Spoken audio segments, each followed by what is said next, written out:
اللہ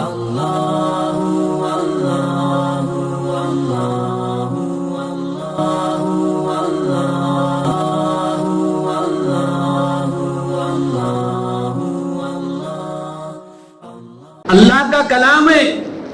جن کو قرآن پڑھنا آتا ہے وہ قرآن روزانہ پڑھیں، جن کو پڑھنا نہیں آتا وہ قرآن پڑھنا سیکھیں. تو لوگ کیا بولتے معلوم ہے؟ صاحب یہ عمر میں زبان پلٹتی کیا کرتی؟ نہیں پلٹتی، دوسری چیزوں میں اچھا پلٹتی، یہیں جا کے نہیں پلٹتی. انہیں اس زمانے میں ڈاکا گروپ میں سگنیچر کرنا ضروری تھا، تھمس اپ نہیں چلتا تھا. 60 سال کی 70 سال کی بوڑھی عورتیں ان پڑھ گاؤں کی،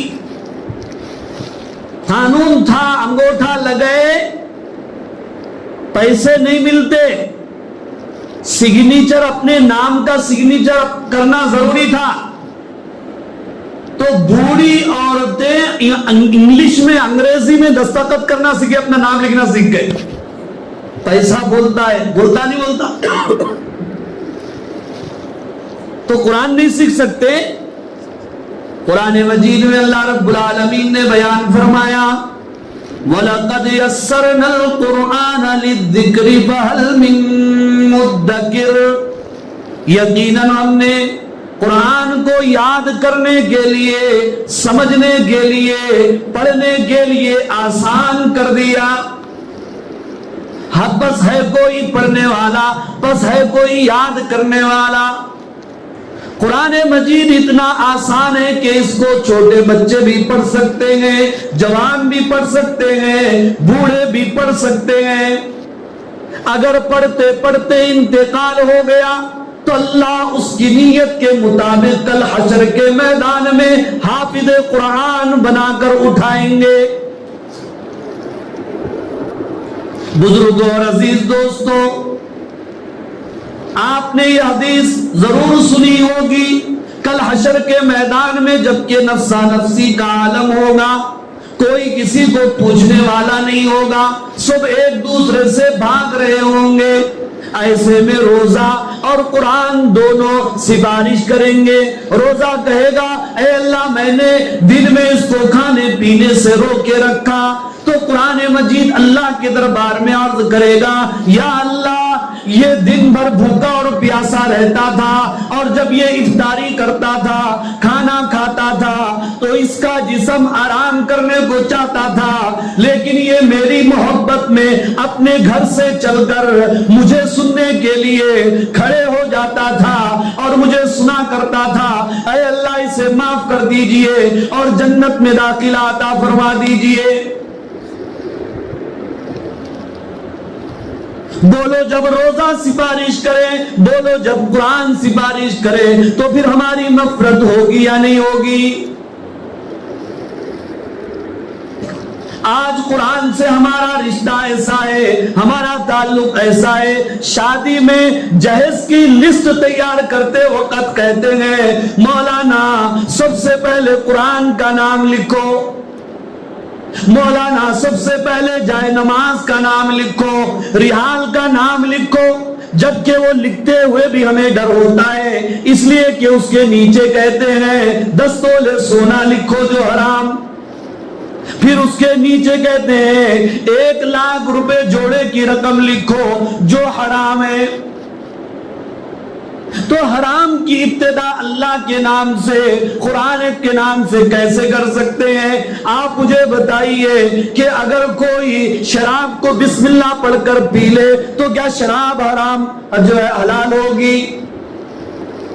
بلکہ علماء کرام نے لکھا جو شراب کے اوپر بسم اللہ پڑھے وہ کافر ہو جاتا ہے.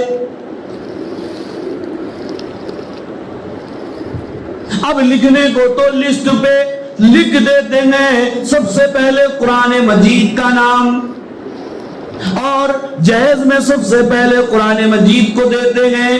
مگر بزرگوں اور عزیز دوستو آپ ذرا غور تو کرو، وہ قرآن کو لے جا کر گھر میں اوپر تنبی میں رکھ دیے، اوپر مناب میں رکھ دیے، پھر اسے کبھی نہیں اتارتے یہاں تک کہ اسے چدل لگ جاتی ہے۔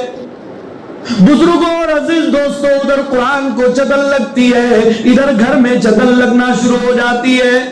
ادھر قرآن کو چدل لگتی ہے، ادھر اس کی دکان کو چدل لگتی ہے، ادھر قرآن کو چدل لگتی ہے، ادھر اس کی زندگی کو چدل لگتی ہے، ادھر قرآن کو چدل لگتی ہے، ادھر اس کے کاروبار کو چدل لگتی ہے۔ پھر شیطان دل میں بات ڈالتا ہے، تجھے کس نے کرا دیا؟ اب دماغ میں آ رہا ہی نہیں، قرآن وہاں پہ رکھا ہوا ہے۔ اب پورے سراسی پیٹ میں آپ کھنگال لو، کئی قرآن مجید ایسے مل جائیں گے جو پھٹے قرآن ہیں، دیمک لگی ہوئی۔ تو روزے کا مقصد اگر پرہیزگاری ہے تو تراویح کا مقصد کیا ہے؟ قرآن سے ہمارا رشتہ جڑ جانا، قرآن سے ہمارا تعلق جڑ جانا۔ اب تک ایک دو قرآن تو ہو جانا چاہیے تھا۔ ہاں، جسے قرآن سے محبت ہے، بعض بوڑھی عورتیں ایسی بھی ہیں، ہماری خالہ جن کو قرآن پڑھنا نہیں آتا تھا، اللہ ان کی جنت کو، اللہ تعالیٰ ان کی قبر کو نور سے منور فرمائے، جنت میں داخلہ عطا فرمائے، بسم اللہ الرحمن الرحیم سے قرآن مجید کو مکمل کیا کرتی تھی۔ اور میں بھی دیکھ لیا یہ عمر میں پڑھ نہیں سکتی، تو بسم اللہ الرحمن الرحیم سے پورے قرآن پر انگلی پھرایا کرتی تھی۔ کبھی قل اللہ کی سورت سے پورے قرآن پر انگلی پھرایا کرتی تھی۔ بزرگوں اور عزیز دوستوں، قرآن مجید دشمن حضور کے زمانے میں قرآن مجید سننے کے لیے دشمن، بڑے بڑے دشمن تڑپا کرتے تھے۔ ابو جہل کو کون نہیں جانتا؟ ابو سفیان اسلام قبول کرنے سے پہلے سب سے بڑے دشمن، اخنس بن شریح سب سے بڑا دشمن۔ رات کا سناٹا ہے، بیت اللہ ہے اور حضور اکرم صلی اللہ علیہ وسلم کی تلاوت جاری ہے، چوری چھپ کے یہ بیت اللہ کی دیواروں سے کان لگا کر حضور اکرم صلی اللہ علیہ وسلم کی تلاوت کو سنا کرتے تھے۔ ایک رات اتفاقی طور پر تینوں ایک جگہ مل گئے اور آپس میں شرمندہ ہو گئے، کہنے لگے کہ ہم سردار ہیں، اگر قوم ہم کو دیکھے گی تو وہ بھی اپنے دین سے پھر جائے گی، لہٰذا کل کوئی قرآن سننے کے لیے نہیں آئے گا۔ لیکن جب رات ہوئی تو سب بے چین ہو گئے، سب یہ سمجھنے لگے کہ وہ نہیں آئے گا، پھر تینوں آ کر کے قرآن سننے لگے۔